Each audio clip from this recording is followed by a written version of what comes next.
Hello guys! Welcome back to my channel. Andito pa rin po tayo sa farm. And today's video, mag-i-spray naman po tayo ng ating sili na 68 days after transplant. And our verse sa Jeremiah 29:11, "For I know the plans I have for you, declares the Lord Almighty. Plans to prosper you and not to harm you. Plans to give you hope and a future." So yan po. Tayo na po, tayo mag-i-spray ng ating sili na 68 days after transplant.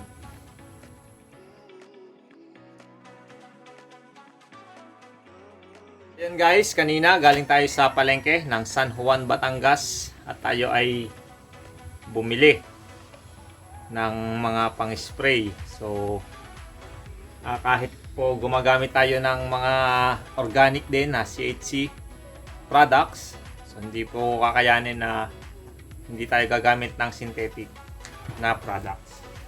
So dito po, yan, kung mapapansin nyo ito, kamamahal naman talagang pagmura ang presyo ng sili, talagang halos tablahan lang o minsan ay lugi pa.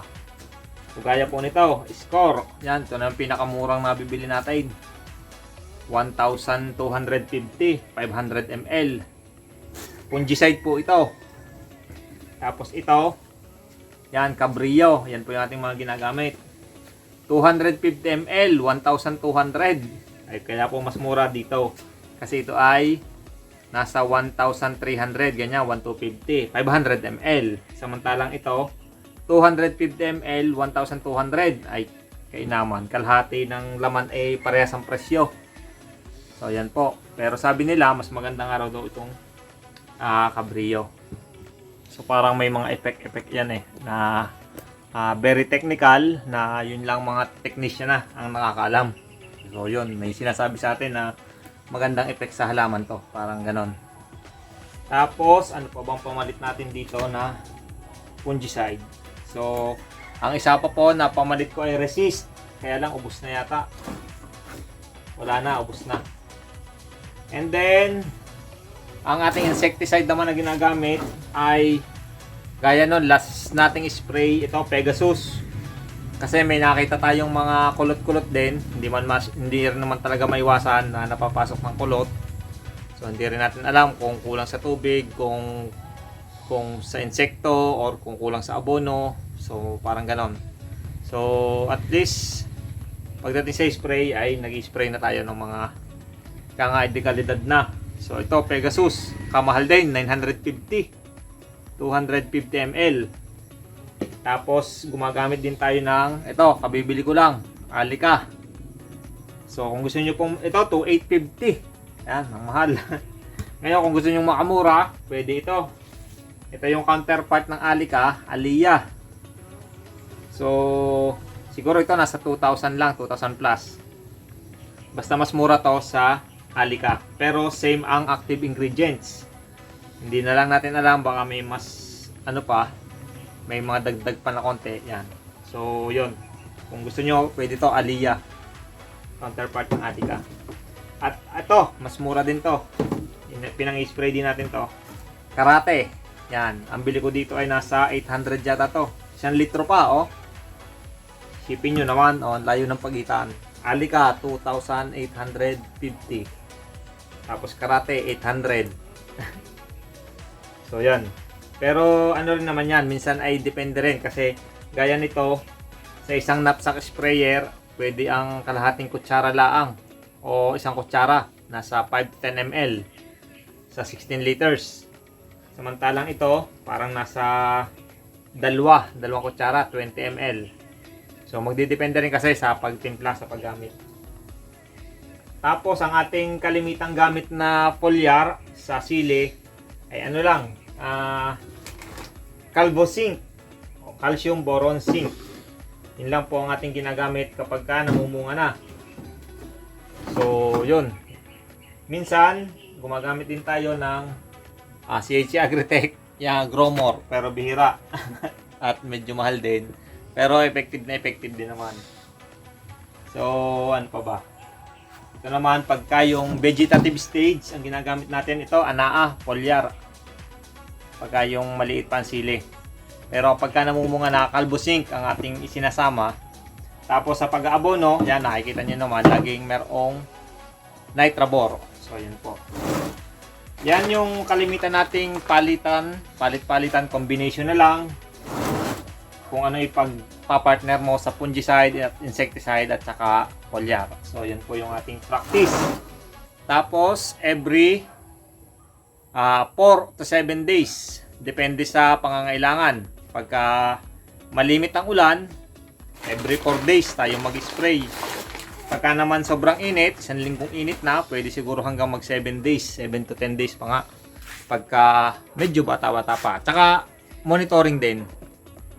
So yun, punta tayo dun sa dulo para tingnan yung nag-spray. At yan ang ating mga inspirasyon sa ating Ano ka? pag-work Hi, anak, hard. anak, Yan. anak. Hi, Hi, Totoy. anak. Yun, oh, yun. Ngiti naman dyan. Ngiti naman. Anak. Ah. Luis. Ngiti naman. Serious. Seryoso ka, Totoy? Oh. Ang aming anak. Nasa YouTube ka na eh. Aso, wala mo lang ngiti. Bye-bye. Bye-bye. Punta na sa dulo si Daddy. So, ayan po. Tayo ay pupunta sa dulo. Nag-i-spray sila ngayon doon. Tingnan natin para lang mai-actual sa inyo na ipakita kung ano yung mga timplada namin. And yon, update na rin. Nandito na rin lang tayo. Dadaan na rin lang tayo sa ating 11 days na ba? 22. Bali ay November 11 tayo nagtanim. 9, 10, 11. Tatlong araw tayo nagtanim ng ampalaya. 9, 10, 11. Yan, mapapansin nyo, meron ng nasa 1 feet na. Mahigit 1 feet na yung iba. Ang taas. So, ito ay ang pagkakatanda ko. November 10. So, 12 days na. 12 days na tong mga to. Mula nung ating itanim. At nakadalawang abono pa lang tayo. Urea at saka Tropicoat, pinaghahalo lang natin. Kasi may available na tayo dun eh. So yun, kumbaga pagka tayo ay nagtatanim, merong mga natitirang abono doon. Kung anong available muna na pwede naman, so yun yung ating ginagamit na. Alam ko meron pa rin akong 1620 pero hindi ko pa nagagamit. Tapos ito yung halamanan ni ate, yan parang namumulaklak na yung sitaw. So hindi lang siya makapenetrate ng ayos dahil nakakanlungan. Pati itong mga okra meron na rin, pero dahil nga kanlong hindi masyadong makapenetrate. Tsaka yung lupa dito siguro matigas na masyado dahil ito'y daanan din namin. So yan po, sa mga bago, shoutout po sa inyong lahat. Maraming salamat sa panonood. So last video nga pala natin, naka 700 kilos ang ating napitas na sili sa 7,000 plus na puno. So yan po. Ito.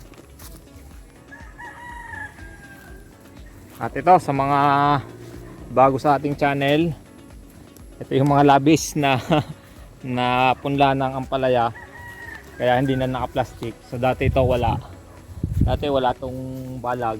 So nag-improvise na tayo para lang mapa-tanim tong ating mga ampalaya, kasi sayang, sobrang mahal ng punla ng seeds.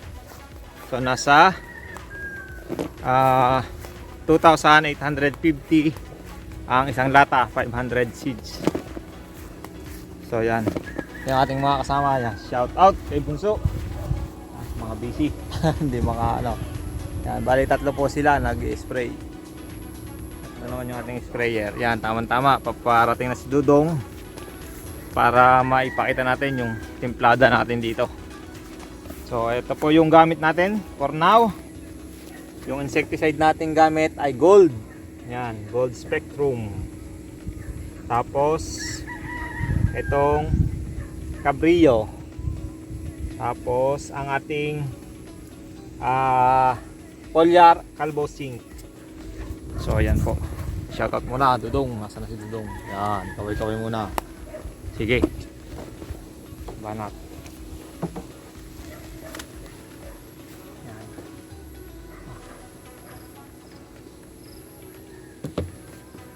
So, bali ito pong ating knapsack sprayer nasa 20 liters. So pero pinupuno na natin kasi kalimitan namang napapanood din natin sa YouTube 16 liters ang ang timplada, kung magpatimpla sila 16 liters. So ayan, ginagawa natin, naglalagay muna tayo ng tubig. Yan.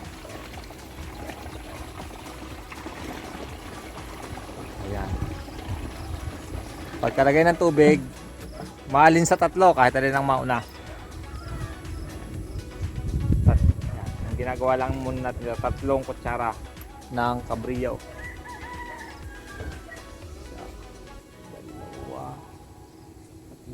Sayang sige. Oh. Talagang tayo nanghihinaya at sobrang mahal, 1,200 yung maliit na yun. Yan, tapos tubig uli. Yan. Nakita nyo naman kami.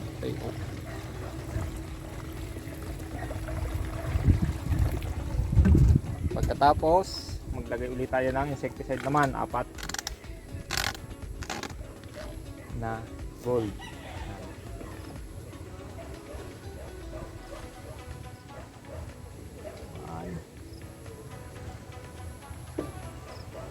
2,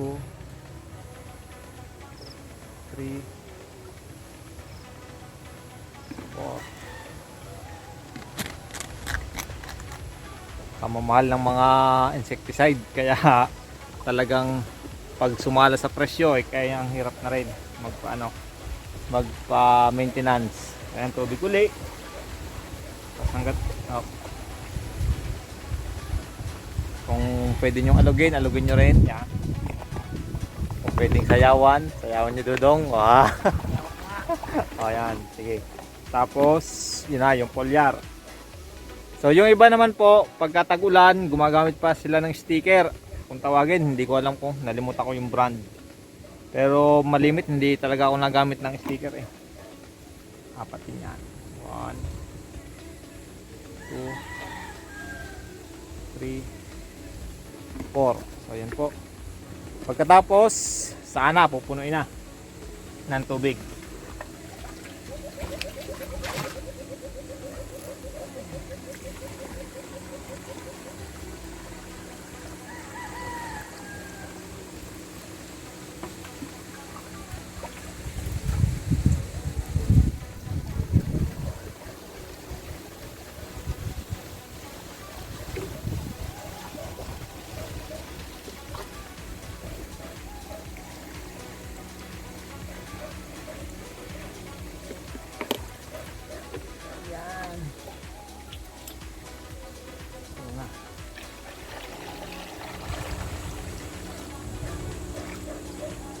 So yun po, bali 20 liters to, pwede na rin sa, yung timpla na yon pwede na rin sa 16 liters.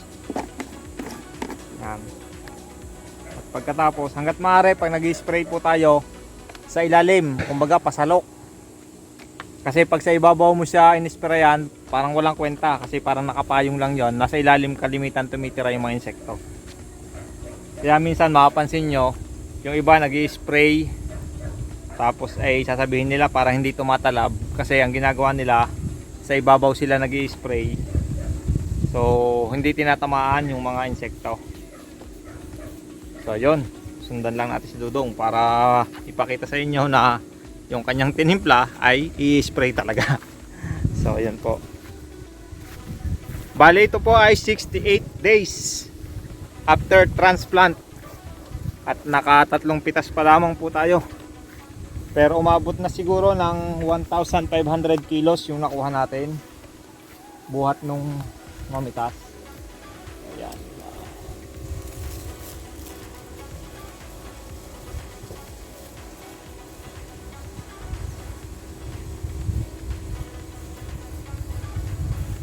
So ayan po, ganun lang ang ating practice dito sa farm. So hanggat maaari po ay maglagay tayo ng protective gear, yung face mask, ganyan. Eh sila ayaw naman nila at naan daw nasusuffocate sa paghinga. So yun po yung ating mga fungicide dyan, ay para po sa mga fungus syempre. So gaya nito oh. Yan. Ito pala sa uod naman to. Yan na. Punggos. Tapos yan, ito po yung ating mga ampalaya. Tingnan lang natin mamaya kung pwede pang makapag-spray or baka bukas na. Kasi matagal-tagal din ang spray ng sili dahil itong buong isang hektarya pinapa-sprayan natin. So yan po. Again, ito naman ang ating balag na ibababa. Highly recommended itong ganitong pagbabalag para po pwede nating may baba pag may hangin. Kaya po nito, oh, yan. Yan, oh, pwede nating tanggalin. Yan ba? Yan, oh, tatanggal natin.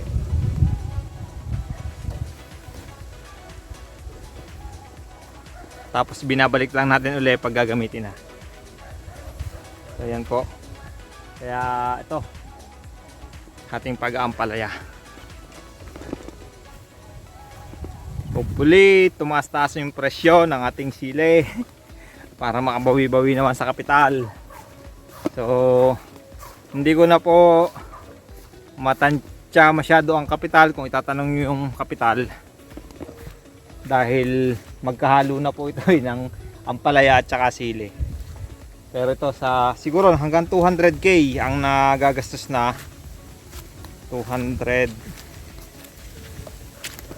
mga 220 ang nagagastos na sa lahat-lahat na. Pero ano po yun, hindi kasama tong balag ah. So ganun po. And awa ng Diyos, may pumasok na sa atin na 55k dito sa sili. Kahit na mababa ang presyo.